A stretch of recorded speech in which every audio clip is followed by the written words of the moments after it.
तो हेलो दोस्तों, स्वागत है आपका हमारे यूट्यूब चैनल जमीन की सच्चाई में।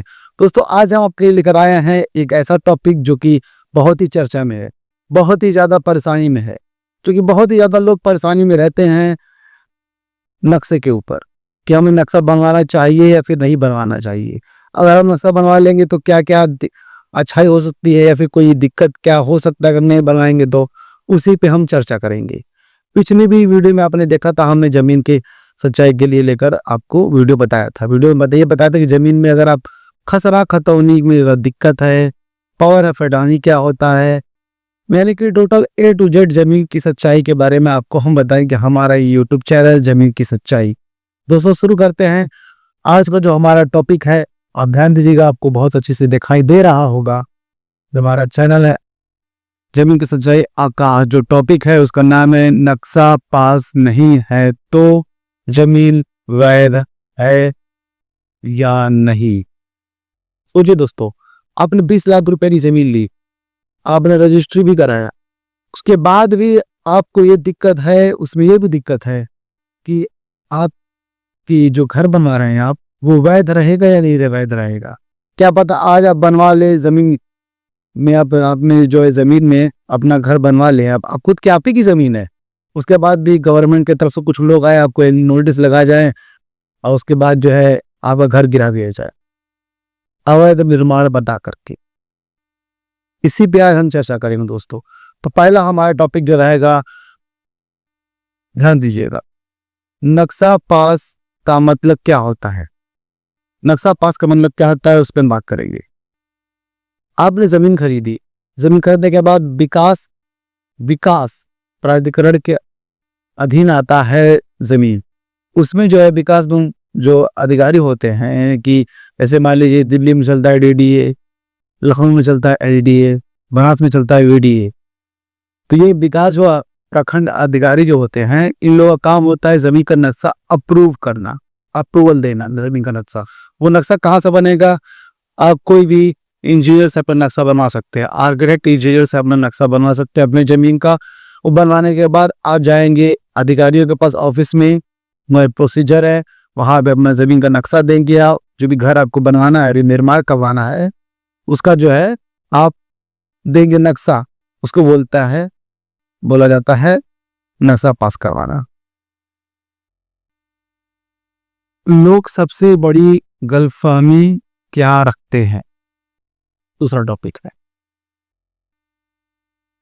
सबसे बड़ी जो गलतफहमी होती है दोस्तों, ये होता है कि हमने तो जमीन खरीदी है, रजिस्ट्री करा रखा है, गवर्नमेंट के तहत ही रजिस्ट्री करा रखा है, तो हमारा घर मकान अगर हम बनवाएंगे तो अवैध कैसे हो सकता है। दोस्तों सब सही है, आपने रजिस्ट्री करा रखी है, लेकिन तब भी जो गवर्नमेंट का नियम कहता है नक्शा पास करवाने का मतलब अपना जो है नक्शा पास कराइए, उस पर अधिकारी चेक करेंगे आपको नक्शा सही है कि नहीं है, वेंटिलेशन उसमें है कि नहीं, घर में जो घर बनेगा आपका उसमें नक्शा है के हिसाब से वेंटिलेशन सब देखा जाता है। सो जो भी इसके नियम है उसके हिसाब से तभी आप घर बना सकते हैं।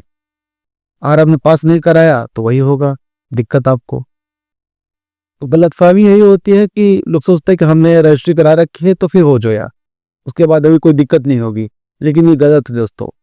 आपको अगर निर्माण कराना है तो उसको आपको नक्शा बनवा कर विकास प्राधिकार अधिकारी के पास आपको जो है पास करवाना बहुत जरूरी है, तभी आप उसमें कोई भी निर्माण करा सकते हो, नहीं तो वो अवैध निर्माण माना जाएगा, याद रखिएगा। अगर आपको भी उसमें कोई डाउट है नक्शा कैसे पास होता है, कितनी फीस लगती है, कितने स्क्वायर फीट का नक्शा पास होना चाहिए, या गांव में करवाना चाहिए फिर शहर में ही होना चाहिए, इसके बारे में आपके अगर कोई डाउट है तो आप मुझे कमेंट बॉक्स से मैसेज कीजिए। इसके लिए मैं एक अलग वीडियो बनाकर आपको पोस्ट कर दूंगा, अगर वो दे सकते हैं उसको, लेकिन ज़्यादा से ज़्यादा कमेंट होने चाहिए तभी ये वीडियो बनेगी, ठीक है। तीसरा हमारा टॉपिक है बिना नक्शा पास क्या खतरे हैं। बिना नक्शा पास क्या खतरे हैं, जो कि मैंने आपको बता दिया। बिना नक्शा घर बनवाना अवैध निर्माण माना जाएगा। जी हाँ दोस्तों, अवैध निर्माण करे भी। सोचिए आप सुबह सुबह उठ रहे हैं और देख रहे हैं कि घर के बाहर गली, आप घर के बाहर दरवाजे पे निकले, एक नोटिस लगा हुआ है एक जो है नोटिस लगा हुआ है, ऐसे पेपर कुछ लिखा हुआ है, ऐसे से कुछ लिखा हुआ है। उसमें लिखा है यही कि ये घर पे जो दस्तावेज है आप फलाने फलाने दिन को जो भी डेट रहेगा लाकर वहाँ अपना दिखाई नहीं, नक्शा वगैरह अप्रूवल के पूरे अथॉरिटी जो प्रोसीजर का जो फाइल है दिखाइए। और नहीं दिखा पाएंगे तो आप घर अवैध घोषित किया जाएगा।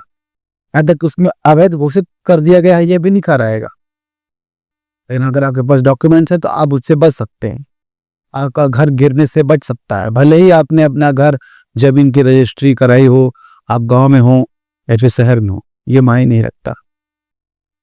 ठीक है, नेक्स्ट हमारा टॉपिक रहेगा कब जमीन फिर भी वैध मानी जाती है। अगर आप अपनी जमीन की रजिस्ट्री करा रखी है, पूरी मूल तरीके से आप सही हैं, उसके बाद अपने जमीन का नक्शा बनवा ले रखा है घर बनाने के लिए, मतलब अपने घर का नक्शा बनवा रखा है अपने जमीन के हिसाब से, फिर अपने अधिकारियों के पास जाकर अपना अप्रूवल लिया, अप्रूवल लेने के बाद एक अपना डेट से क्लियर हुआ नक्शा का, आपको मोहर लगाया कि स्टैम्प और लाया, अपने फाइल मिल रही है आपको, उसके बाद अपने निर्माण कराइए, कोई दिक्कत नहीं होगा। अधिकारी आएंगे, जो चेकिंग वाले आते हैं अधिकारी, अब नक्शा उनके मुंह मारिए ऐसे ही, ये लो भाई नक्शा देख लो, तुम्हारे मारता हूं मैं, जाओ बेफिक्र घर बनाइए, कोई दिक्कत नहीं होगा।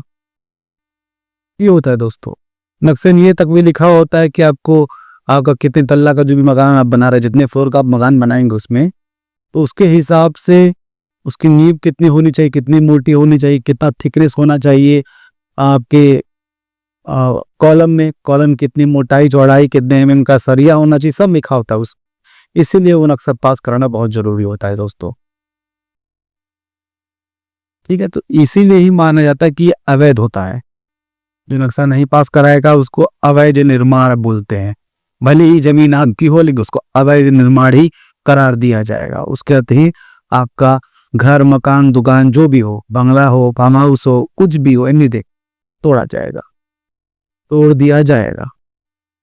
ठीक है, इसके लिए सेफ एडवाइस क्या है, हमारी सलाह यही है कि जमीन खरीदते समय नक्शा पास की स्थिति जरूर देखें और बिना अनुमति निर्माण कराने से बचें।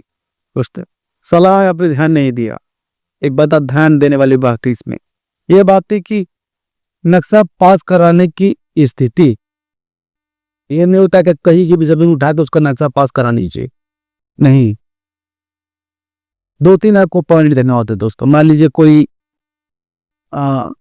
रेलवे कॉलोनी है उसे सटी हुई है, फिर नहीं रेलवे कॉलोनी रेलवे ट्रैक हो सटा हुआ आपका जमीन है, उसका नक्शा पास नहीं होगा, नदी किनारे का नक्शा पास नहीं होगा, ये सब रेड जोन एरिया माना जाता है दोस्तों।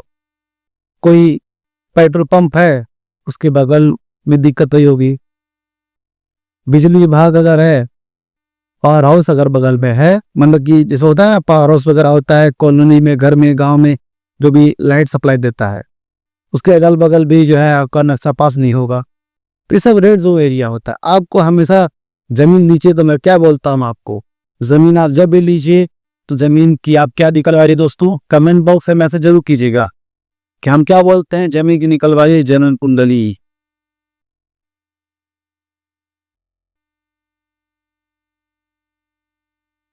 जन्म कुंडली निकलवाइए, जन्म कुंडली कौन निकाल के देगा, वकील निकालेगा। जन्म कुंडली यानी कि मुआयना कराया दोस्तों, जो जमीन का आप मुआयना कराएंगे उसी को हम अपनी भाषा में जन्म कुंडली बोलते हैं। वकील हो गया पंडित, वकील यानी कि धर्म के हिसाब से पंडित। ऐसे कि पंडित मैं क्यों बोलता हूं, जो हमारी वीडियो को हमें फॉलो करते आ रहे हैं, हमारी वीडियो देखते आ रहे हैं, उनको ये बात पता होगा कि हम पंडित क्यों बोल रहे हैं, वकील को जन्म कुंडली क्यों बोल रहे हैं। जब आप जो है अपनी शादी अपने बाल बच्चों की शादी जब भी कराने जाते हैं, तो अपनी लड़की की या फिर लड़का की या फिर लड़की की जन्म कुंडली जो आप मैच कराते हैं, फिर बड्डी सी जन्म कुंडली चेक कर दीजिए 36 पे 36 गुण मिला लीजिए, तब आप जो है जमीन शादी करते हैं। तो वैसे ही वो भी जिंदगी का फैसला है और ये भी आपकी सालों की कमाई का फैसला है। यही आपने सालों कमा करके तो आप वो अमाउंट बनाया है, वो अमाउंट बनाने के बाद आप जमीन खरीदने के लिए चल रहे हैं, उसके बाद नक्शा बनवाना है आपको। तो इसके हिसाब से आप वकील से भी लिए 3650 बुड़ मिलाइए, कितना चेक करवाइए, कम से कम 2 फसल यानी तकरीबन 20 साल, यानी कि 2 फसली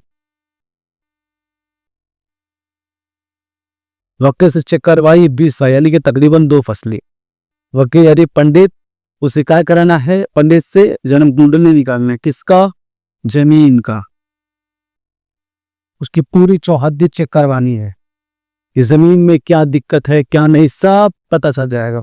वकील कितने लेगा, मुमकिन बहुत ही ज्यादा उस नहीं, 500 से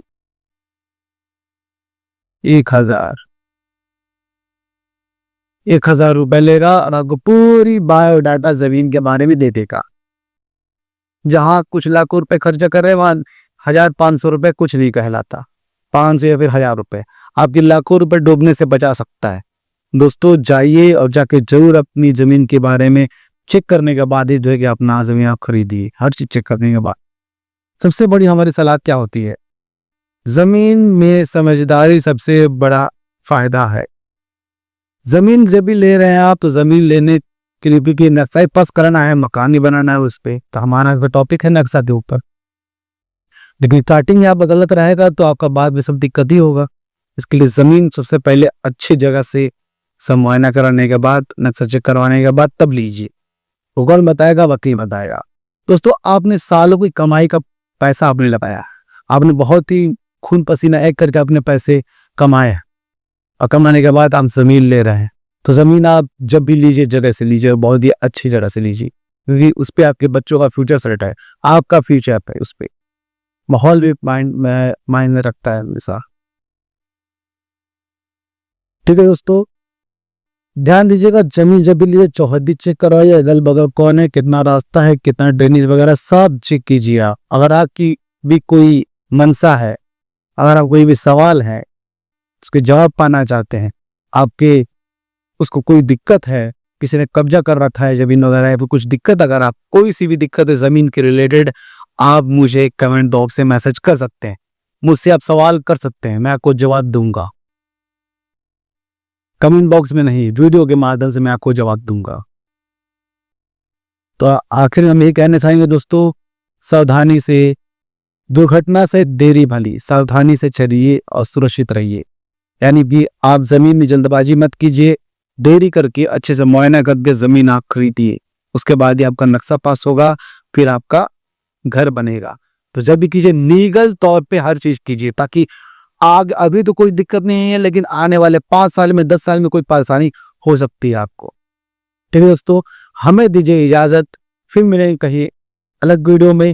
लेकिन हाँ, इजाजत लेने से पहले एक बात मैं आपको बता दूं, जिन भाइयों ने हमारा चैनल जमीन की सच्चाई अभी तक सब्सक्राइब नहीं किया तो वीडियो को लाइक और चैनल को सब्सक्राइब जरूर कर दीजिए और अपने उन दोस्तों तक भी शेयर कीजिए जो एक जमीन लेने वाले हैं, फिर परेशानी से जूझ रहे हैं या फिर किसी और को अवेयर कर सकते हैं। वीडियो को शेयर जरूर कीजिए, ज्यादा से ज्यादा शेयर कीजिए आप लोग। ठीक है दोस्तों, चलते हैं आखिरी मोड़ की तरफ। तो उम्मीद है आप लोगों को वीडियो अच्छा लगा होगा। तो फिर मिलते हैं किसी नए टॉपिक की तरफ अगले एपिसोड में। हमें दीजिए इजाजत। जय हिंद दोस्तों।